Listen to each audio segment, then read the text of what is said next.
António Vitorino e Pedro Santana Lopes assinam a opinião na edição da noite à terça-feira. Muito boa noite aos dois. Boa noite. Dr. António Vitorino, começo por si.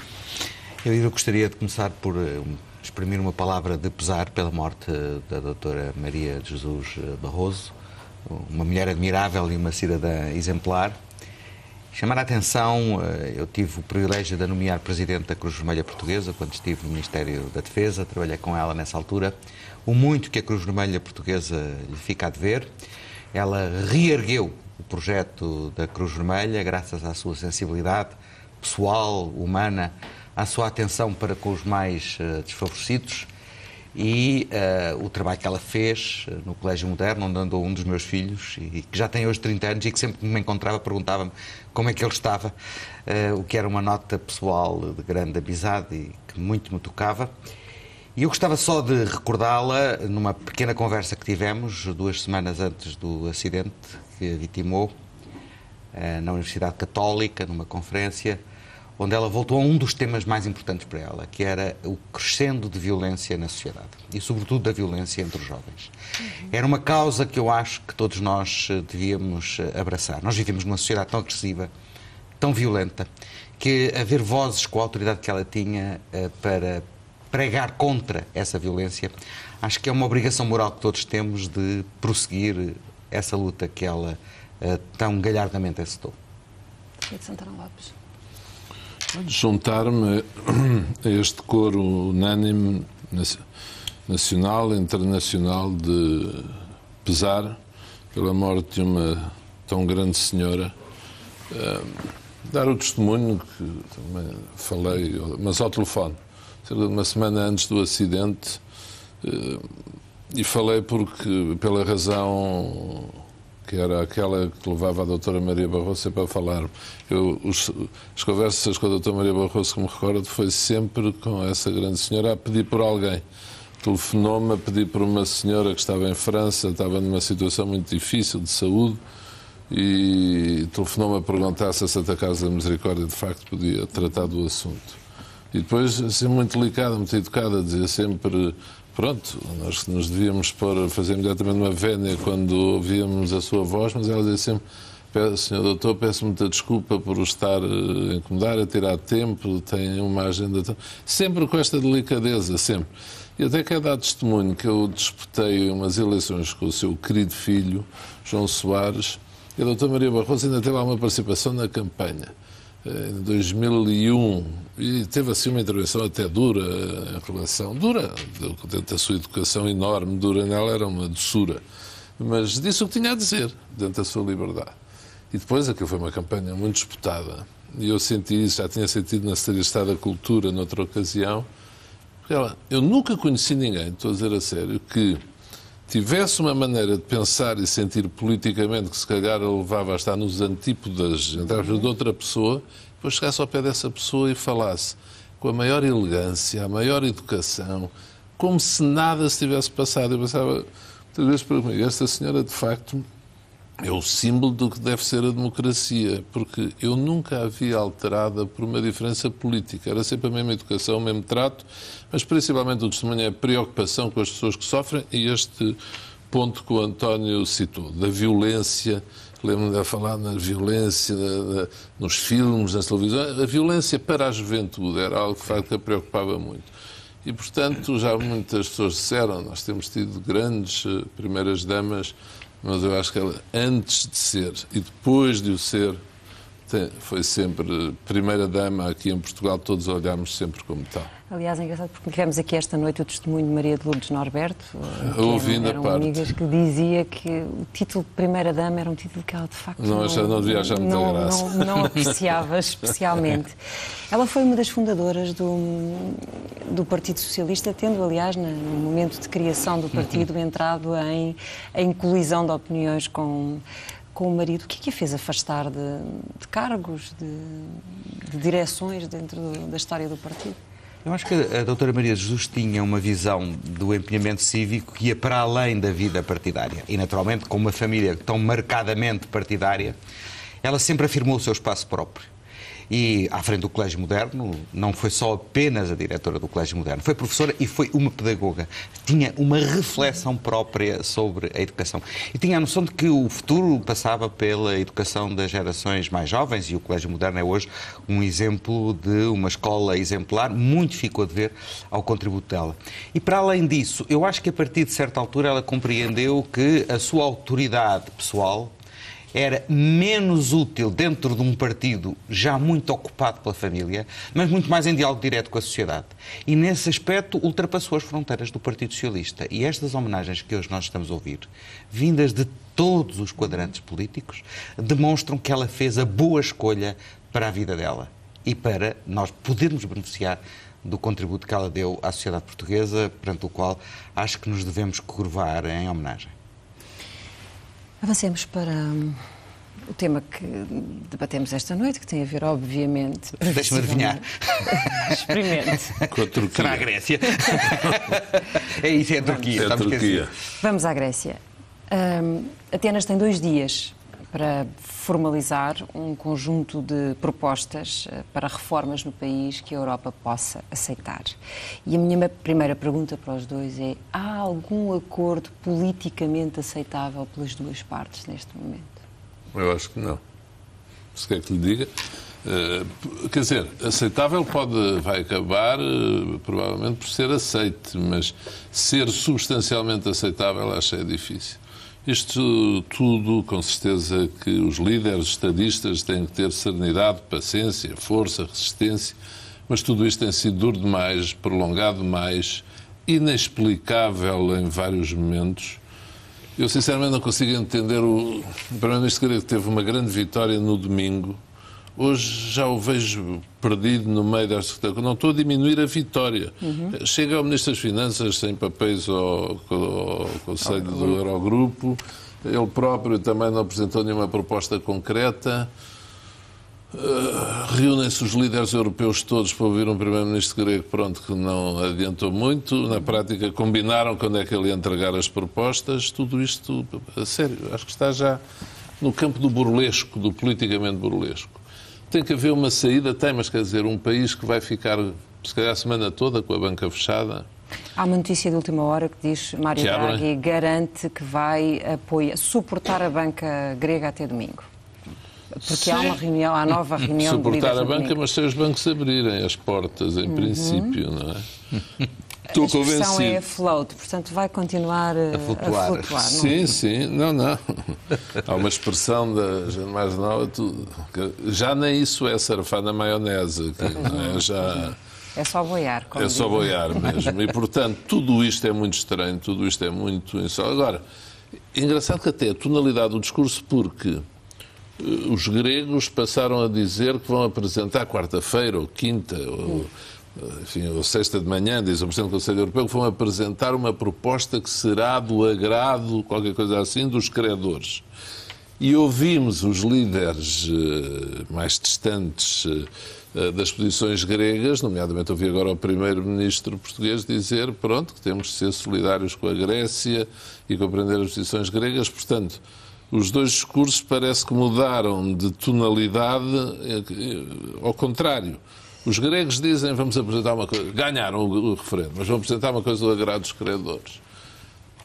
E os que perderam, entre aspas, dizem, temos de ser solidários com os gregos, que isso seria mais compreensível. Pelo meio saiu o Ministro das Finanças, que também ainda ninguém percebeu bem como nem porquê não ser como a exigência de alguém, estou a dizer que não sabe quem, se houve ultimato ou certo ou não. Agora, eu ouvi há bocadinho a entrada aqui a Sra. Merkel dizer, não, isto é muito difícil, não pode haver haircut, mas o acordo também pode estar por dias. Eu já ouvi isto 2 vezes no último mês da Sra. Angela Merkel. Portanto, olha, vamos acreditar que será domingo. Portanto, as bolsas caem, a economia continua aí à espera de Godot, enfim. Então, Dr. Vitorino, é possível tirar os filtros àquilo que é a linguagem típica de Bruxelas e perceber exatamente o que é que cada um está a pensar neste momento? O Dr. Vitorino chegou de Bruxelas há bocadinho. Portanto, vem impregnado. Mas foi antes do começo das reuniões. O que eu percepcionei e percepciono é que o grau de confiança mútua nunca esteve tão baixo como está agora. por responsabilidades de parte a parte, já falámos nisso aqui anteriormente. Isto é, manifestamente houve excessos de linguagem das responsabilidades dos ministros gregos e do primeiro-ministro em relação aos parceiros europeus. Houve uma clara ingerência dos parceiros europeus na campanha do referendo e perderam. E a vitória do não é uma vitória muito expressiva. A questão é saber o que é que eu faço com esta vitória. E isso é que ainda não se percebeu verdadeiramente o que é que Tsipras vai fazer com esta vitória. Porque nós, neste momento, já estamos a discutir uma coisa diferente do que estávamos há 2 semanas atrás. Estamos a discutir já um terceiro resgate.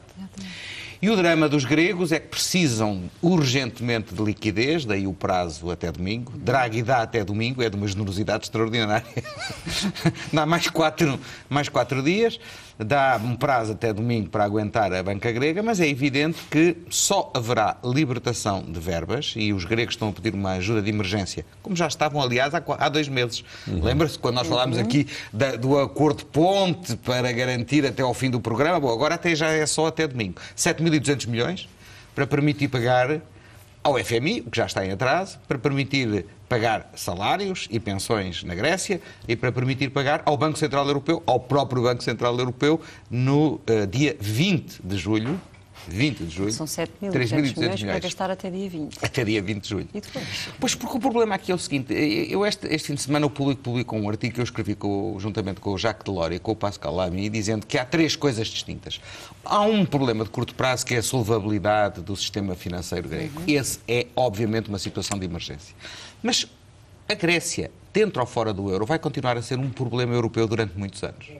Porque a Grécia vai ter que ser reconstruída na economia e no Estado. Na economia e no Estado. E eu sublinho bem estas 2 vertentes.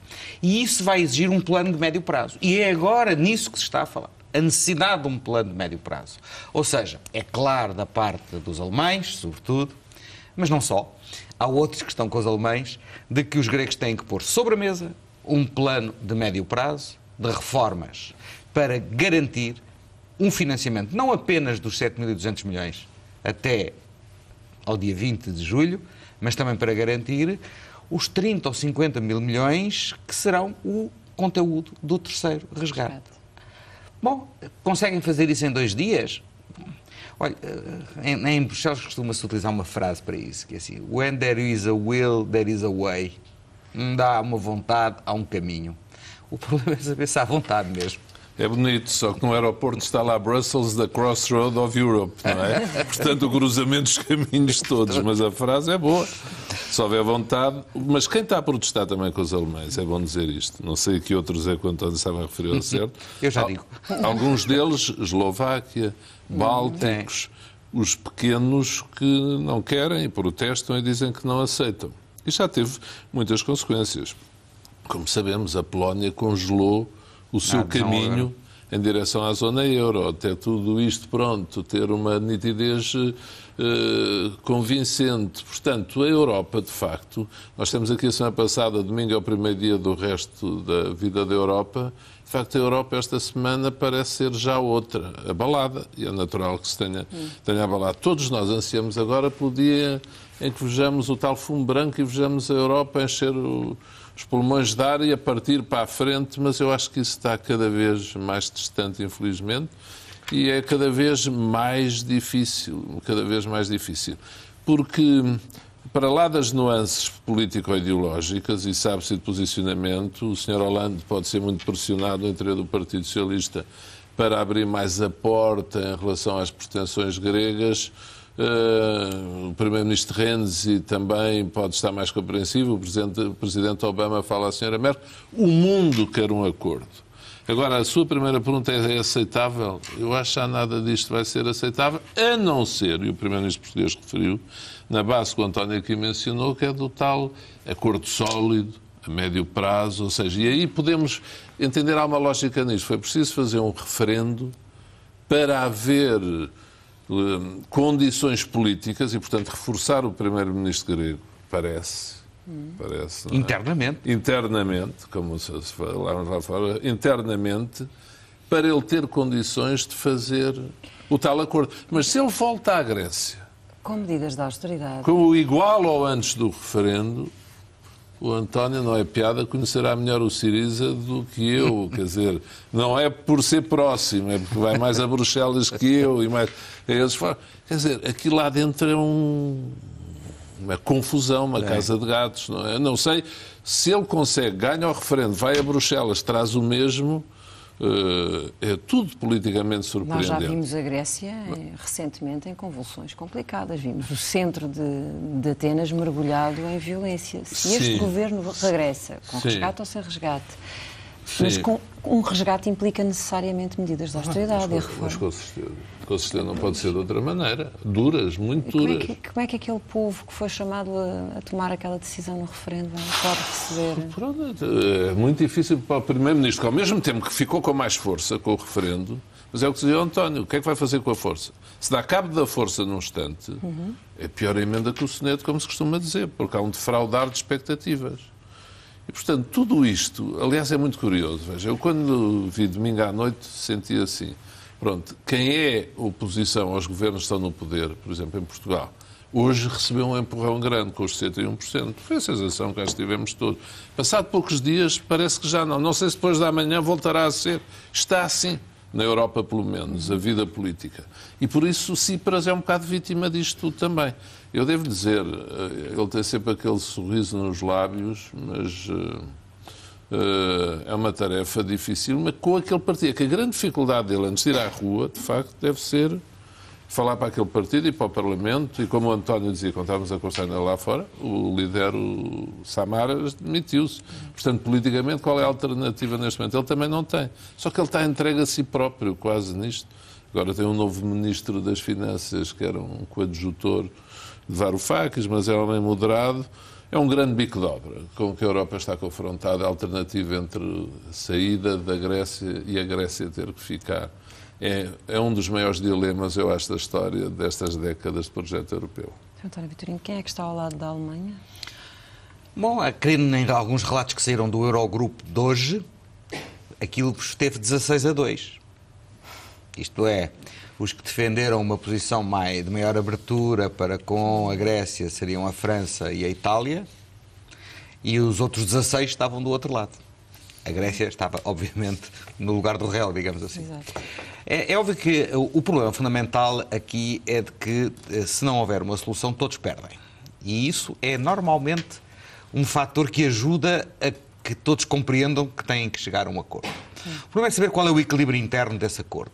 E há aqui duas pedras de toque. A ideia do médio prazo tem virtudes, porque significa que já não se vai apostar tudo numa lógica de austeridade recessiva que só agravaria a situação da Grécia. É preciso olhar para o problema da reconstrução da economia grega também numa outra perspectiva. Desculpe interromper, António. A senhora Merkel terá dito já até longo prazo a ajudar ao que você está a dizer. Ora bem.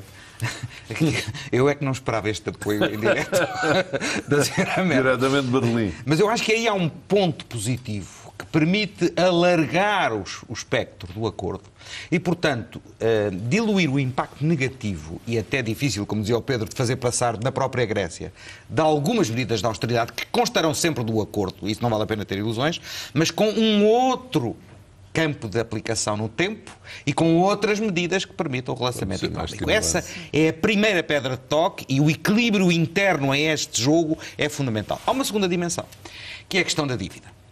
E aí, eu devo dizer, eu não tenho grande simpatia para com a posição grega. Porque eu acho que o problema da dívida não é um problema que se possa tratar segundo a técnica da salamização, que é começar a cortar às fatias. Há um problema de dívida? Há. Esse problema de dívida é europeu. Não é apenas da Grécia, não é apenas de Portugal, não é apenas da Espanha, é um problema europeu. E, portanto, começar a pensar que se resolve o problema do estoque acumulado da dívida, que é uma pedra sobre o futuro da Europa, resolvendo ao caso a caso, eu acho que é o mau caminho.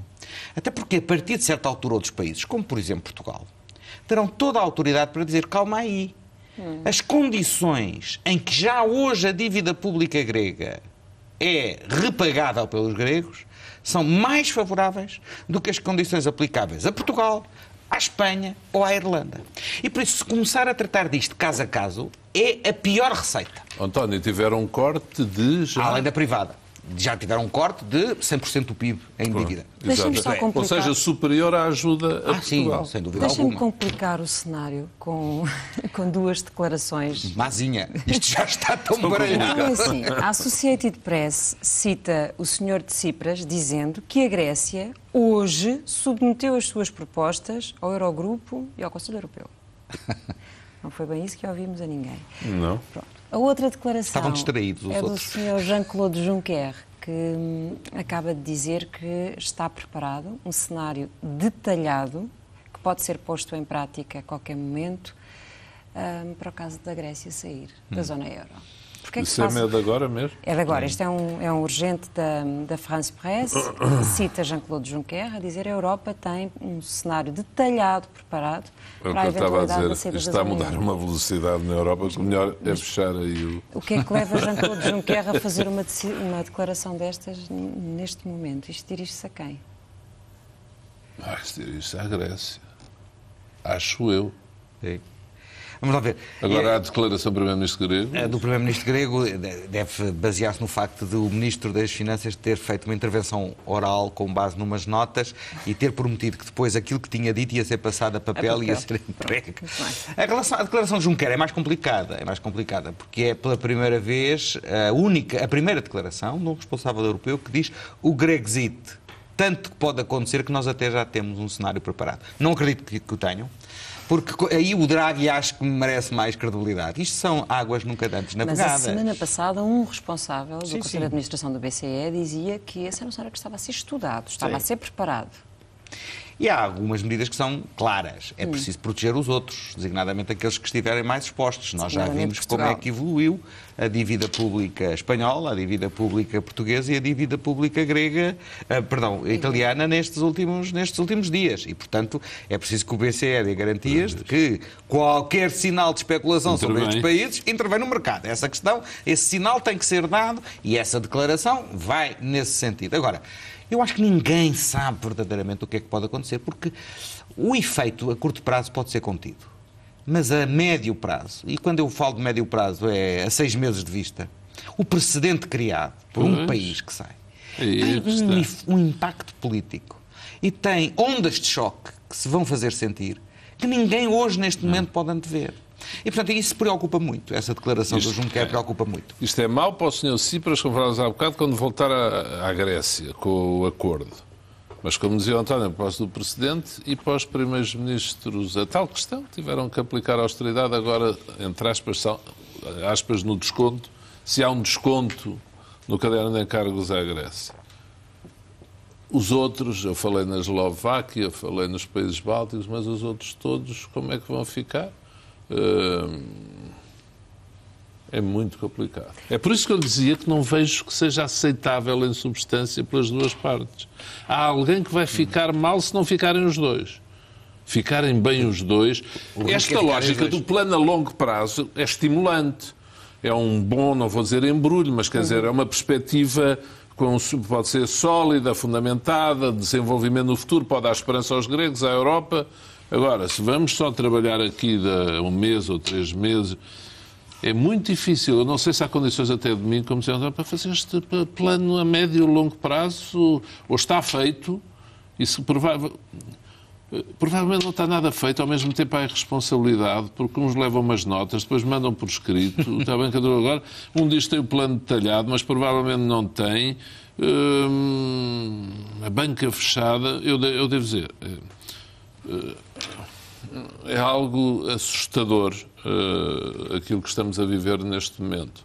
E eu devo dizer, a Grécia não pode sair do euro, é muito complicado, mas vai ser muito complicado ficar cá dentro. E muito complicado mesmo. Não foi. Muito complicado. A Grécia nunca teve condições para fazer parte desta União Monetária. A decisão foi política, de integração da Grécia. Foi estratégica e foi política. Foi uma... Porque é que agora é financeira a forma como se trata deste problema? Porque exatamente já está cá dentro. E, portanto, como está cá dentro do sistema monetário e da moeda única, qualquer decisão agora tem consequências que não tinha quando da entrada. Está a ver? É mais pesada, porque demonstra a fragilidade do sistema. E a minha grande dúvida, se eu estivesse naquela sala, era perguntar o que é melhor para o futuro sólido da Europa neste momento, está a ver? E tentar um acordo a todo o gás e a todo o trânsito neste momento, eu não sei se vai ser possível. Essa sucessão de declarações dão um testemunho de alguma desorientação ao mesmo tempo. Todos os lados. E eu não lhe vou dizer que não seja compreensível, mas falta... pronto, o António falou ali no Jacques Delors, como quem escreveu um artigo. Nós falamos tanta vez de murro na mesa, não sei, falta... O Sr. Giscard d'Estaing veio defender, não estou a dizer que seja ele o grande líder, mas a saída da Grécia, veio defender a saída da Grécia do euro. E a minha dúvida neste momento é qual é a opção mais sólida para o futuro de todos nós, incluindo os gregos. Matteo Renzi diz há um problema muito mais grave na Europa do que manter ou não manter a Grécia no euro, e ele defende que se deve manter a Grécia no euro. O que ele diz é, neste momento, aquilo que temos que discutir é a Europa. Sem dúvida, estou de acordo com ele. Estou de acordo com ele. Isto da Grécia, como alguém dizia, são 2%, não é? Mas, sob esse ponto de vista, as coisas também são preocupantes, porque o Primeiro-Ministro disse isso, aliás, nas declarações que fez. Fez uma referência ao relatório dos 5 presidentes, que foi apresentado, e da necessidade de completar a arquitetura da União Económica e Monetária. Só que é preciso dizer também que este relatório que saiu agora é mais recuado, menos ambicioso, em relação a completar a arquitetura do euro, do que era o relatório de 2012 do antecessor, o Sr. Herman Van Rompuy. Isto é, no momento em que a situação se agrava, as soluções de curto prazo que são postas em cima da mesa não trazem nada de novo, deparam-se com as mesmas dificuldades com que já se deparou o relatório anterior. São menos ambiciosas. São menos ambiciosas. E, portanto, o que eu acho que pode haver aqui é um toque de alarme para que os próprios líderes europeus também percebam que isto não se resolve empurrando com a barriga. E sejamos claros, muita desta crise tem sido gerida empurrando com a barriga. E, portanto, o tal murro na mesa que era necessário dar não é apenas para ser duro com os gregos ou ser mau com os gregos. Não. É ser duro connosco, europeus, no seu conjunto. E dizer, não, isto é para levar a sério. E então há uma série de questões que têm que ser tratadas. Ou se não é para levar a sério, então provavelmente não são só os gregos que saem do euro. Porque, por exemplo, já está aí ameaçado um referendo na Finlândia para perguntar aos finlandeses se eles querem continuar a apoiar a Grécia. Quer dizer, abrimos aqui uma fratura política de que não sairemos vivos. Aliás, as declarações desta noite de Angela Merkel são no sentido de vou esperar pelas propostas e convém que elas sejam consistentes para que possam passar no Parlamento alemão, para que o país possa estar envolvido nestas negociações. Agora, quando refere esse relatório que o Primeiro-Ministro evocou também, e o facto de ele ser mais ligeiro na capacidade de reforço dos mecanismos da moeda, isto pode ser interpretado como uma convicção de que a moeda não tem futuro de todo. Estão a desistir. Vamos ver, eu também não reivindico para mim o exclusivo. O próprio Primeiro-Ministro português, quando o relatório foi divulgado, não hoje, mas numa anterior intervenção, ele próprio também assinalou que achava que o relatório dos 5 presidentes ficava aquém do que era preciso. E, se eu bem interpreto as declarações do Dr. António Costa, ele também acha que o relatório dos 5 presidentes devia ter ido bastante mais além do que foi. Portanto, nesse aspecto, por exemplo, há um grande consenso aqui em Portugal de que o relatório é insuficiente. Significa isso falta de confiança? Não creio. Eu creio que significa outra coisa. É que a Europa só consegue decidir debaixo de uma grande pressão. E quando a pressão alivia, e foi o caso, o relatório saiu mole. Se tudo isto começar a chocalhar, eu espero que haja um rebate de consciência e de que as questões que foram postas debaixo do tapete ou que foram metidas no fundo do quarto escuro tenham que voltar acima da mesa. Vamos olhar agora um bocadinho para a política interna. O Dr. Pedro Santana Lopes há pouco já dizia que no domingo à noite achou que havia alguém a ganhar vantagem política. Que tinha sido bom para o Partido Socialista. Para o Partido Socialista e para António Costa, que tinham passado semanas de dificuldades com as declarações, tinham feito não sei quando, sobre o Syriza. Eu domingo à noite olhei para aquilo e disse, bem, isto agora foi bom para o Partido Socialista. Mas hoje? Hoje já não tenho a mesma perspectiva outra vez. Isto é engraçado. Todos os nossos locais de trabalho, na rua, aqui ou ali, que as pessoas não se aproximam de nós e vão dizendo isto, aquilo e aquilo outro. E quer dizer, as pessoas neste momento outra vez com a sensação isto da Grécia é um grande sarilho. Voltou outra vez. Em poucos dias o que eu estou a dizer, o que fazer com esta vitória. Foi uma grande vitória. E tenho ouvido muita gente dizer isto é que é um povo. Bem, pronto. Admitamos que sim, que também é um grande povo, não ponho isso em dúvida, e foi impressionante a dimensão do não. Agora, esta confusão toda já não é bom, quer dizer, eu hoje diria que outra vez os líderes europeus que não gostam de nada do que se passa na Grécia subiram outra vez um bocadinho. Mas não jornado. Pois a questão é, e se há acordo? Se há acordo, os líderes europeus que não gostam nada da Grécia perdem outra vez um bocadinho. E se não há acordo, eles ganham. Isto em teoria. Em teoria. Porque internamente isto está muito oscilante. O que eu acho é que, há bocado falava no euro, acho que são cada vez maiores as forças de desagregação do euro. E são cada vez maiores as forças da situação na Europa que empurram para grandes consensos internos nos diferentes países. Porque isto vai apertar para todos, é aquilo que estou convencido. Seja qual for a saída, não vai ser fácil a curto prazo. Onde é que está o plano Juncker e os 300 milhões de euros? Ninguém discute isso. Ninguém fala disso. Exatamente. O seu cálculo em termos de política interna? Eu tenho muita dificuldade em extrapolar da situação da Grécia para aqui, para Portugal, porque nós não sabemos exatamente como é que as pessoas olham para o que se está a passar na Grécia e se metem nos sapatos dos gregos. Vamos ver, politicamente é claro que há uns grandes esforços da coligação de colar o PS ao Syriza. E em algumas declarações de dirigentes do Partido Socialista, o PS também tem facilitado essa vida à coligação. Agora, em bom rigor, toda a gente sabe que aquilo que o PS propõe não é o que o Syriza propõe. E, portanto, o argumento, em meu entender, não cola. Mas, como tática de argumentação política, é utilizada. Tem isso repercussão nos portugueses. Eu acho que os portugueses têm que refletir. Eu nunca achei que a questão da pertença ao euro fosse um tabu. É uma questão que se discuta e que deve ser discutida. O Partido Comunista Português hoje, por exemplo, reiterou a sua fórmula tabeliónica para fazer os estudos necessários para preparar a saída do euro no caso de querermos sair ou de sermos postos fora. É um pouco a fórmula que o Partido Comunista usa há vários anos.